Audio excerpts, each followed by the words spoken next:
பணம் மட்டும் வாழ்க்கையா என்று சொல்கிற அளவுக்கு பணம் இருந்தால் தான் இந்த வாழ்க்கையை நம்ம வாழ முடியும் அப்படின்ற நிலைமையில் நம்ம வாழ்ந்துட்டுருக்கோம். ஸோ பணம் நமக்கு எல்லாருக்கும் ரொம்ப முக்கியமான ஒன்றா போயிடுச்சு. ஸோ அந்த பணத்தை நம்ம நல்ல வழியில் எப்படி சம்பாதிக்கலாம்? ஸோ அதுக்காகவும் அது மட்டும் இல்லாமல் பார்த்திங்கன்னா, நான் நிறைய கடனில் இருந்தேன். இன்றைக்கி நான் 2 ப்ராப்பர்ட்டி வாங்கியிருக்கேன். ஸோ அதுக்கான அதை நான் எப்படி ஏர்ன் பண்ணேன் அப்படின்ற வழிமுறையும், அது மட்டும் இல்லாமல் பார்த்திங்கன்னா, நம்ம எந்த இதில் இருந்தால் நம்ம பணம் நமக்கு பணம் சம்பாதிச்சு தரும்.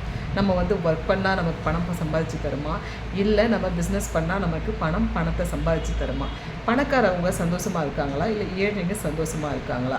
அப்படி இல்லைன்னா பணக்காரவங்க பிஸியாக இருக்காங்களா, இல்லை ஏழைகள் நடுத்தர வர்க்கத்தில் பிஸியாக இருக்காங்களா? ஸோ இந்த மாதிரி நிறைய இன்ட்ரெஸ்டிங்கான நமக்கு ஃபுல்லாக யூஸ்ஃபுல்லாக இருக்கக்கூடிய டாபிக்ஸை நான்